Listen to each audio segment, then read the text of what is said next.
तो जैसे आपको पता है हम एक्सरसाइज 9.4 कर रहे हैं और क्वेश्चन नंबर 6। तो आज मैं क्वेश्चन नंबर 6 को दो मेथड से करके दिखाऊंगा, जो आपको आसान लगे आप उसी से कर लीजिएगा, ठीक है। तो ये है क्वेश्चन नंबर 6, 3 × 8। हमें एक सीरीज दे रखी है और ये जो सीरीज है कहाँ तक है, n टर्म्स तक है और हमें इसका क्या फाइंड आउट करना है, सम फाइंड आउट करना है। तो सबसे पहले मैं यहाँ पर ये देखता हूं कि ये फर्स्ट टर्म है, ये सेकंड टर्म है और ये क्या आपके पास थर्ड टर्म। क्लियर हो गए यहां तक। अब उसके बाद हम जरा यहां पर नोटिस करें कि ये मेरे पास है फर्स्ट टर्म यानी 3 × 8। ये है मेरे पास सेकंड टर्म 6 × 11 और ये है मेरे पास थर्ड टर्म 9 × 14। अब क्या है कि इनमें ये जो फर्स्ट टर्म सेकंड टर्म और थर्ड टर्म है, इनमें आपने क्या करना है, कुछ पैटर्न समझना है। उस पैटर्न को ही समझ के आपने nth टर्म अपना फाइंड आउट करना है। तो मैं क्या समझ रहा हूं कि देखो ये 3 है, 3 का मल्टीपल हो गया 3 × 1 और 3 + 5। फिर सेम एज इट इज 6 को लिख सकता हूं 3 × 2 और यहां पर भी 6 है, 3 × 2 + 5। 3 × 1 या 3 एक ही बात है। 3 × 3 अंदर भी 3 × 3 + 5। तो मैंने क्या देखा यहां पर कि एक तो यहां पर हर जगह पे 3 3 कॉमन है। देखो ये 3, ये 5 है ना। और दूसरी चीज ये कि जो ब्रैकेट के बाहर है वही ब्रैकेट के अंदर है, फिर +5 है।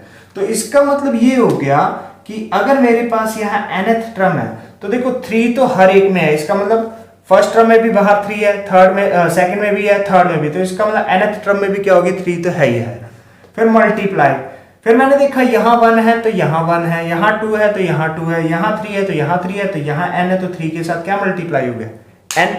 अब उसके बाद जो ब्रैकेट के बाहर नंबर है देखो 3 × 3 वही ब्रैकेट के अंदर है यानी 3 × n और +5 हर एक टर्म के साथ है, तो बन गई मेरे पास nth टर्म। तो यानी nth टर्म मेरे पास क्या आ गई 3n × 3n + 5।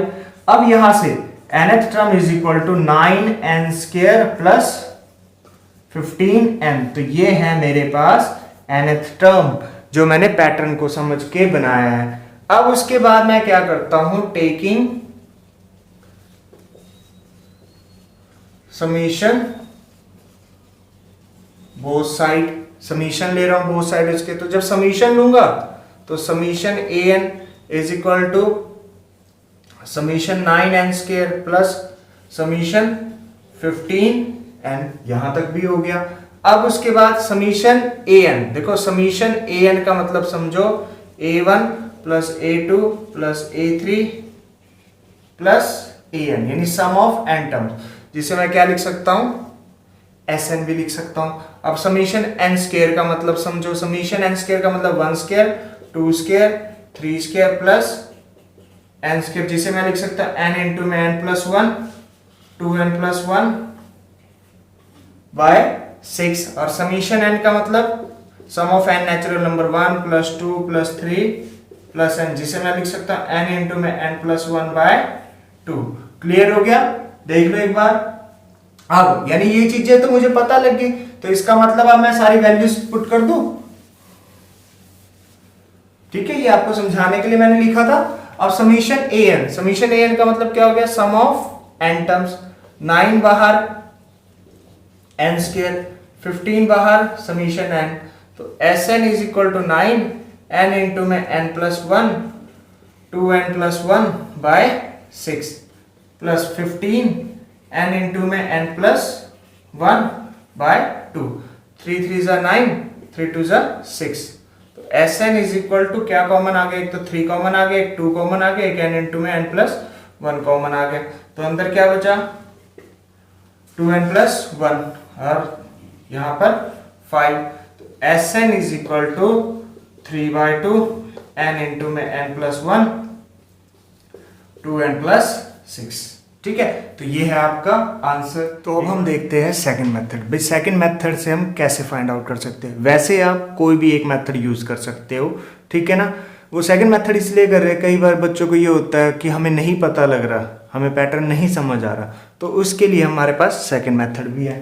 तो चलो देखते हैं यहाँ पर क्या है। सबसे पहले ये फर्स्ट टर्म है, ये सेकंड है, ये थर्ड है और ये nth टर्म। तो मैं सीधे nth टर्म ही फाइंड आउट कर लेता हूं कि nth टर्म क्या होगा। nth टर्म 9 6 3, ये मेरे पास क्या होगी, nth टर्म होगी। इनटू में देखो ये nth टर्म कौन सी लिखी है मैंने, जो फर्स्ट टर्म है, जैसे 3, ये जैसे आपके पास ये है ना 3 मल्टीप्लाइड, तो इसका 3 पिक कर लिया। ये आपके पास 6 मल्टीप्लाई 11 है तो इसका 6 पिक कर लिया। Same as it is 9 multiply 14 है तो इसका 9 पिक कर लिया। ठीक है, फिर उसके बाद अब जो सेकंड ये है, तो nth टर्म ऑफ 14 11 8। क्लियर। अब मैं यहां पर क्या नोटिस कर रहा हूं कि ये आपके पास, पहले से ऐसे लिख देता हूं, 3 6 9 up to n terms multiply 8 11 14 into n terms. Clear है। अब मैं देख रहा हूं ये जो आपके पास है ये किस में है, AP में है। तो मुझे क्या फाइंड आउट करना है, मुझे फाइंड आउट करना है nth टर्म कि nth टर्म, जैसे यहां फर्स्ट टर्म क्या है 3, सेकंड टर्म क्या है 6, थर्ड टर्म क्या है 9, तो वैसे nth टर्म क्या होगी, तो is equal to a plus n-1, क्योंकि nth टर्म फाइंड आउट करना तो n की जगह तो n ही होगा, और d मेरे पास कितना हो गया, कॉमन डिफरेंस 6 माइनस 3 इनटू में first term 8 n-1, common difference 11 minus 8 3। ठीक है यहां तक। अब उसके बाद क्या है, nth term is equal to 3 plus 3n minus, यहां से 8 प्लस 3n माइनस 3, तो ये आपके पास कितना आ गया 3n, और ये कितना आ गया आपके पास 3n प्लस 5। तो फर्स्ट मेथड में भी यही आया था ना, तो आपने देखा है। अभी अगर हम इस मेथड से करते हैं, पैटर्न समझ के नहीं करते, तो हमें थोड़ा लॉन्ग पड़ जाता है ये। ठीक है ना। अब ये हो गया मेरे पास। अब मान लो कुछ बच्चों को समझ ना आ रहा, समीशन का भी मतलब हमें समझ नहीं आ रहा, तो उसका भी एक मेथड।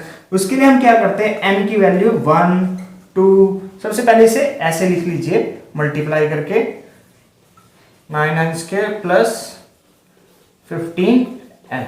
ठीक है, तो ये होगी मेरे पास nth टर्म। तो 1 2 3 अप टू n टर्म, यानी n की वैल्यू ये है ना जो आपके पास an is equal to 9n² plus 15n, इसमें n की वैल्यू 1 2 3 और n पुट करेंगे।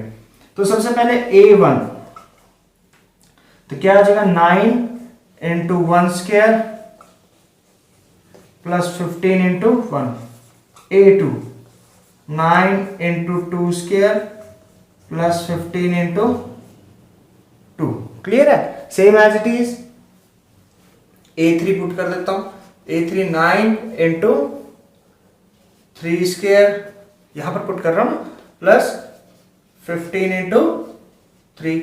अब डॉट डॉट करके an 9 into n² plus 15 into n। Clear है। अब उसके बाद मैं क्या करता हूं, इन सबको ऐड कर देता हूं वर्टिकली। इन सबको क्या कर रहा हूं मैं, ऐड वर्टिकली। वर्टिकली हमने पिछले क्वेश्चन में भी देखा था कि कैसे करते हैं। तो देखो a1 plus a2 plus a3 plus an। ठीक है, ये वाली चीज left hand side a1 a2 a3 an, ये लेफ्ट हैंड साइड में ऐड कर दिए। अब राइट हैंड साइड ऐड करोगे, तो राइट हैंड साइड कैसे ऐड कर रहा हूं जरा वो ध्यान से देखना। ये आपके पास है 9 1² प्लस 15 इंटू 1n। तो मैं क्या कर रहा हूं, 9 1² को 9 2² के साथ पहले ऐड कर रहा हूं। तो ये देखो 9 1² यहां इक्वल है, इक्वल के बाद लिख रहा हूं प्लस 9 n²। ठीक है, तो ये हो गया मेरे पास एक ब्रैकेट के अंदर जो लेफ्ट ये राइट हैंड साइड है। फिर प्लस, देखो ये प्लस है ना, प्लस प्लस, तो प्लस 15। ठीक है, यहां से 15 into 1 15 into 2 plus 15 into n। ये मत सोचना सर ने 3 वाली टर्म तो लिखी नहीं, वो इसलिए नहीं लिखी क्योंकि स्पेस नहीं था, ठीक है ना, पर समझ जाओ कि डॉट डॉट का मतलब यहाँ पर थर्ड भी है।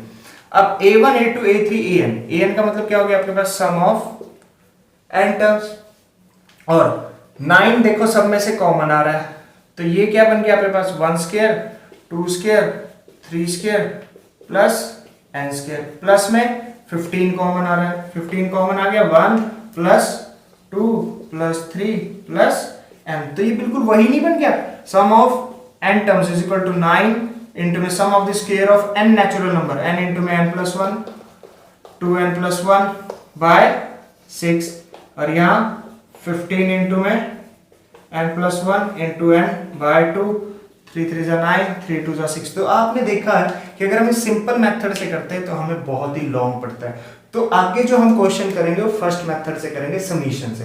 बस आपको ये पता होना चाहिए समीशन का मतलब ही क्या हो गया सम ऑफ n टर्म्स, तो दोनों का मतलब है सेम, बस इसमें हम क्या करते हैं डिटेल में बता रहे हैं, ठीक है, और उसमें हमने क्या कर दिया क्वेश्चन को कॉम्पैक्ट फॉर्म में कर दिया, तो वो हमें इजीली ऊपर जाता है, ठीक है। तो देख लो एक बार,